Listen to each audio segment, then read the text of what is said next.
Okay, our another topic in machine design is wire ropes, no? Wire ropes. Wire ropes are extensively used in hoisting. Okay? So yung mga tinataas na bagay, ginagamit siya. Haulage and material handling equipment. They are also used in stationary applications such as guy wires and stays. Ito, yung nasa pinaka-left natin, guy wires. And then, ito is elevator. Okay. Then ito is boom. I think boom ito.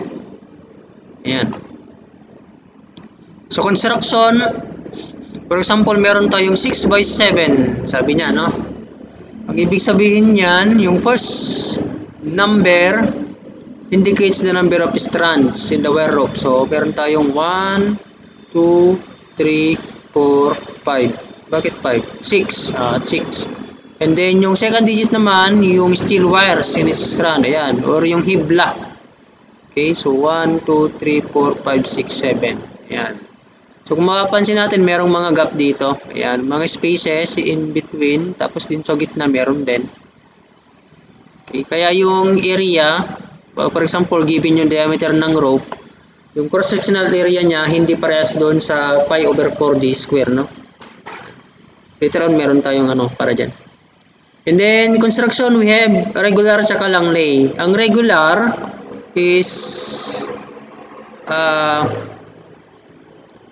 yung na-twist, the wire is twisted in one direction to form strands, and the strands twisted in the opposite. Magkasalungat, no? So, twist mo yung wire, for example, in clockwise, tapos yung strands naman, twist mo siya counter. Kapag lang lay, naman kapag lang lay? Same, no?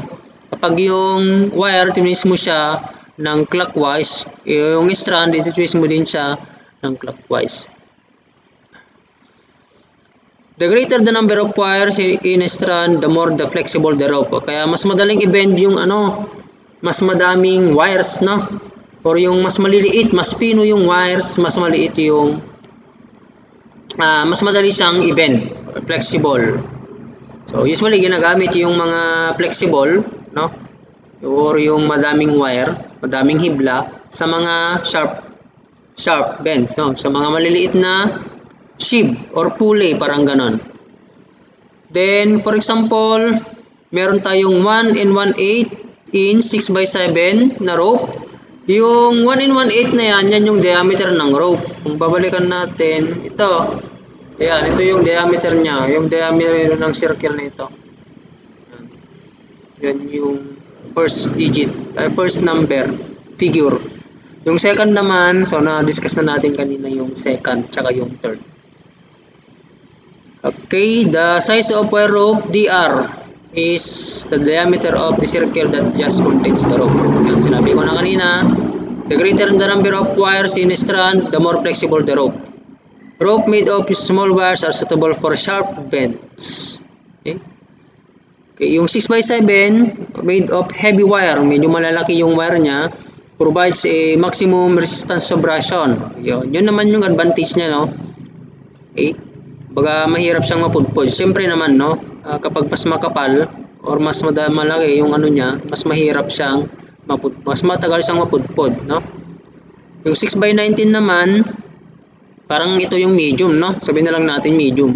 Flexibility and resistance, general purpose. Okay, used for scrapers, cable cables, drag lines, lagging ropes, and hoist. Yung 6x37, ito yung pinaka-flexible talaga, pinaka-madaling i-bend, no? Therefore, useful where abrasion is not severe. Okay, sa mga application na kung saan hindi siya prone sa pagkagasgas or abrasion. Okay? Where relatively sharp bends must be tolerated. Ang disadvantage kasi niya kapag nilagay mo sa mga applications na madaling mapudpod, kapag kasi yung isang wire na pudpod, mapuputol yon. Then dahan-dahan yan, yung iba na yung ibang wires susunod na rin, no? Yun yung delikado nga lang sa kanya. Okay? So yan yung introduction natin for wire rope.